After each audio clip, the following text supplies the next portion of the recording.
생기부 주제잡기 핵심 키워드를 활용한 고교생활 디자인입니다.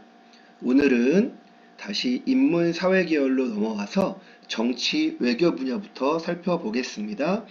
분야 특성, 관련 학과, 인재상, 핵심 키워드, 그리고 그 핵심 키워드를 중심으로 잡은 대주제들입니다. 정치 인물, 정치 참여, 국내 정치, 국제 정치, 난민, 전쟁, 외교, 평화, 이런 대주제를 살펴보고요. 공동교육과정과 자율교육과정에서 어떻게 연계하고 확장했는지, 또 대외와 정치 철학 이슈와 어떻게 심화했는지 하나하나 살펴보겠습니다. 워낙 내용이 많아서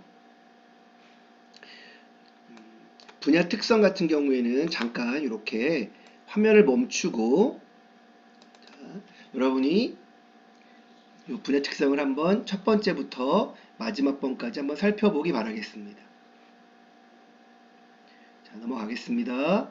관련 학과입니다. 자, 관련 학과도 눈에 보이죠?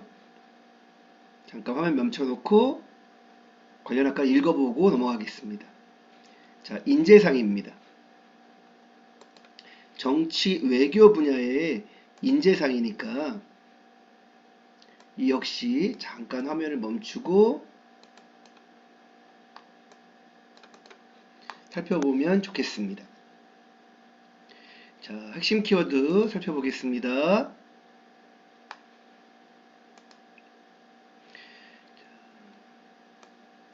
4차 산업혁명부터 확장 환율까지 역시 화면 멈춰놓고 잠깐 살펴보겠습니다.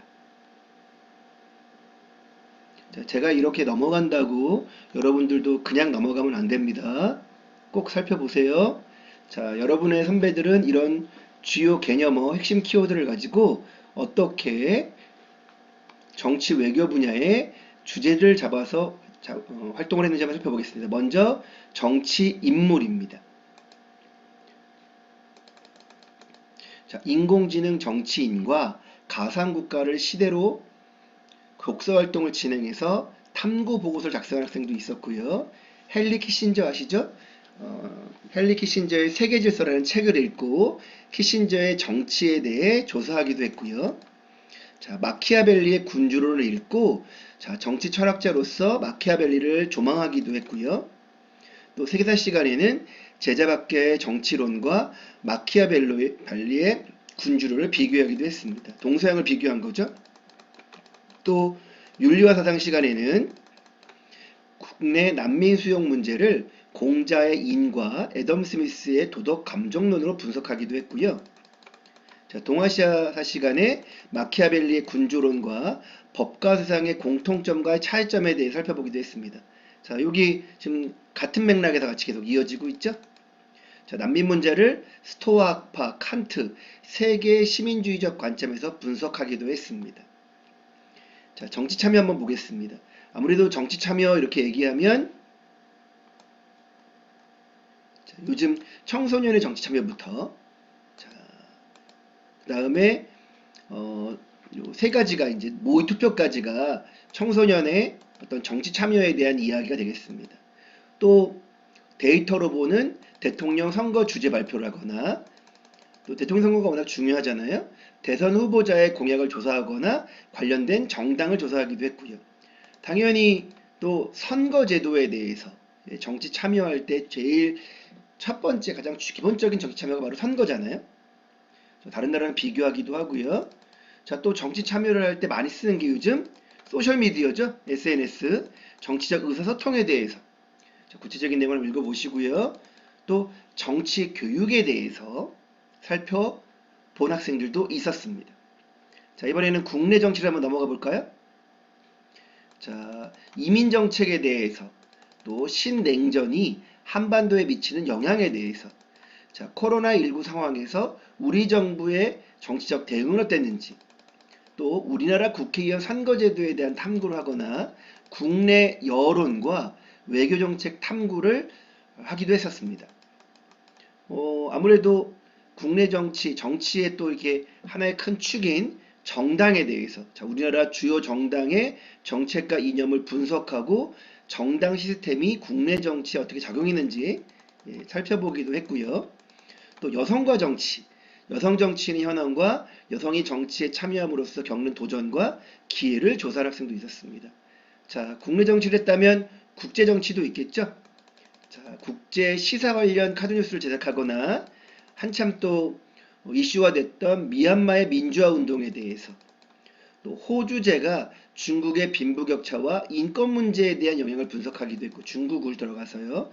중국의 정치 현상이 되겠네요. 또 진로 독서 활동 시간에는 우크라이나 전쟁, 제국주의 강대국들의 각축전을 읽고 한번 발표해 보기도 했고요. 자, 러시아 우크라이나 전쟁에 대해서도 계속 살펴보겠습니다. 전쟁 뒤에서도 많이 나옵니다. 자, 세계사 시간에 국제 정치 이야기를 읽고 냉전 체제의 국제 정치를 발표했습니다. 지금은 냉전 체제가 해체됐다고 하지만 이 냉전 체제 잔재들은 계속 남아있기 때문에 연구로서 가치가 있습니다. 코로나19 전후에서 국제 질서의 변화를 조사한 학생도 있었고, 팬데믹이 국제관계에 미치는 영향, 또 홍콩 시위에 대해서, 또 기후변화에 대한 국제적 대응에 대해서 국제 정치의 관점에서 살펴본 학생도 있었습니다. 자, 난민으로 넘어가겠습니다. 자, 난민에 대해서는 이제 수용 여부에 대한 토의 토론을 진행한 학생도 있었고요. 난민 협약과 우리나라 난민 법에 대해서 연구한 학생도 있었습니다. 시리아 내전의 원인과 결과, 기본적으로 어떻게 진행되는지 살펴본 학생도 있었고요.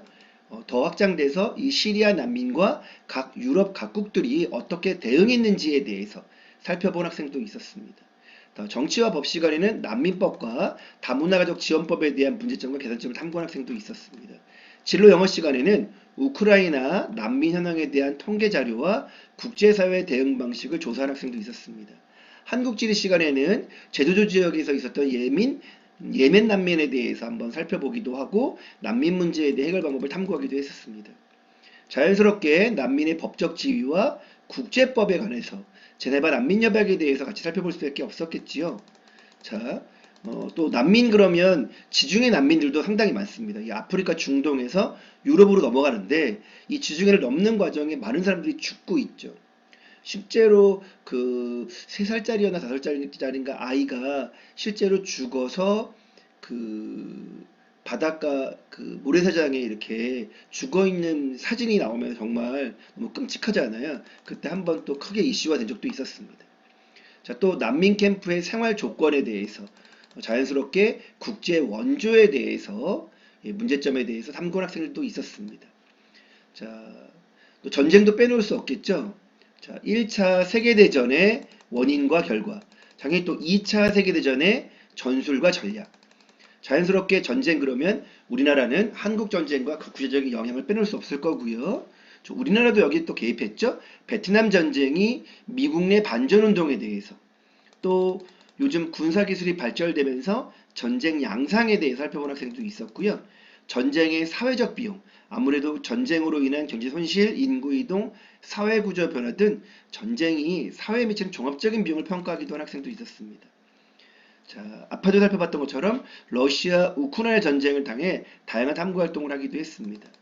또 독서 시간에는 예루살렘의 하이만을 읽고 독일의 제2차 세계대전에 대한 탐구를 하기도 했었습니다. 이스라엘 팔레스타인 분쟁 탐구는 지금도 핫하잖아요. 이 부분에 대해서 관심 학생들도 있었습니다. 전쟁이 있다면 또한 현실주의 전쟁과 이상주의 외교가 있잖아요. 자, 외교도 보겠습니다. 자, 목표 달성을 위한 파트너십을 주제로 국가 간의 협력의 중요성을 밝히기도 하고, 지구촌 협력, 그 주제로 기후변화와 국제협력을 살펴본 학생도 있었습니다. 또 외교의 시대를 읽고 외교의 중요성을 깨달은 학생도 있었고요. 화법과 작문 시간에는 국제기구의 가상회의록을 작성한 학생도 있었고, 유엔 해양법을 토대로 국제분쟁 관련 글쓰기 학생도 있었습니다. 또 북한의 인권 실태에 대해서, 또 핵 문제에 대해서 살펴보지 않을 수 없었을 것 같아요. 자, 데이터 마이닝을 통해 정치 외교에 미치는 영향을 탐구한 학생도 있었고요. 우리나라 외교 정책의 변화와 미래의 외교 방향에 대해서 탐구한 학생도 있었습니다. 재밌게도 한국사 시간에 조선의 외교에 대해 조사하기도 했었습니다. 자, 평화에 대해서 한번 살펴볼까요?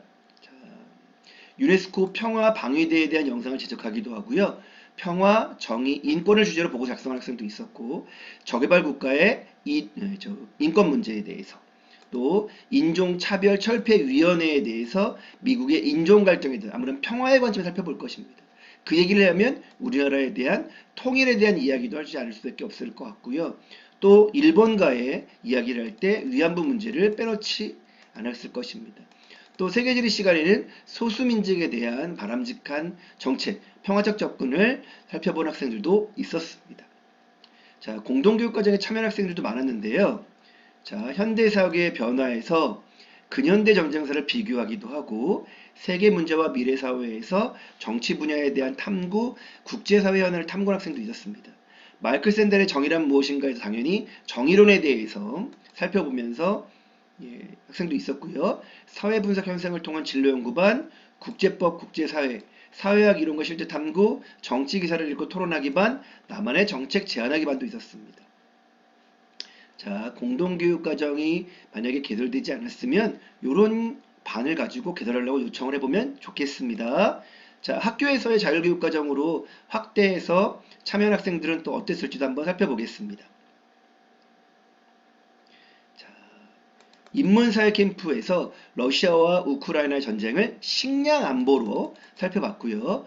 국제사회 탐구반에서 국제통상 문제를 국제 환경 문제로 다루기도 하고, 지식연구소라는 자율교육과정에서는 우크라이나 러시아의 전쟁의 경제적인 영향에 대해서, 창의융합 진로 캠프에서는 전쟁으로 본 역사와 지정학, 그러니까 역사와 지리를 같이 보겠네요. 진로 멘토링에서는 토론하고 배우는 정치윤리 교육 심리반을, 동아리 연합활동에서는 텔레반의 이해, 또 교내 사회 동아리끼리 연합활동도 했나봐요. 되게 의미 있을 것 같습니다. 그래서 피스 위드 미얀마 캠페인을 같이 한 학생들도 있었습니다. 자, 얼마나 따뜻하고 평화를 바라는 학생들의 마음이 담겨진 게 느껴집니다. 자, 또 각종 대회들도 참여해서 자신들이 생각하는 정치 외교 분야를 논술로 혹은 글로벌 이슈로 통일과 보고서로 이렇게 표현한 학생들도 있었습니다. 마지막 정치 철학 보겠습니다. 자, 아무래도 이런 부분들은 어떤 철학, 윤리, 가치하고도 관련이 있겠잖아요. 세계 시민주의 관점에서, 이게 바로 철학이죠. 난민 수용 토론하거나 올리버 트위스터와 공리주의적 복지정책 한계를 함께 하기도 하고요. 영독 시간에는 도덕적 개인과 비도덕적 사회집단을 주제로 탐구했습니다. 그러니까 개인은 도덕적일 수 있으나 그들이 속해 있는 사회집단은 비도덕적일 수 있다는 거죠. 책도 있습니다. 또 자유주의와 공동체주의, 또 사회계약론, 또 정의론, 권력과 권위, 그리고 생태주의 정치 철학, 그리고 포퓰리즘과 민주주의, 이런 내용 자체가 정치 철학입니다. 나머지 내용들은 이렇게 읽어보면 그 주제가 어떤 내용으로 구체화되는지 살펴볼 수 있죠. 고등학생들이 살펴볼 수 있는 수준의 좋은 내용들입니다. 자, 여러분들의 선배들, 작은 거인들은 바로 이런 분야에서 정치, 외교 분야에 자신들의 꿈을 만들어 나갔습니다. 정치, 외교 분야는 이후에 또 외교관을 꿈꾸는 친구들도 있지만 행정하고도 관련되어 있고 법, 이쪽하고도 매우 깊이 있게 관련되어 있습니다. 차근차근 하나하나 꼭 살펴보기 바라겠습니다. 고맙습니다.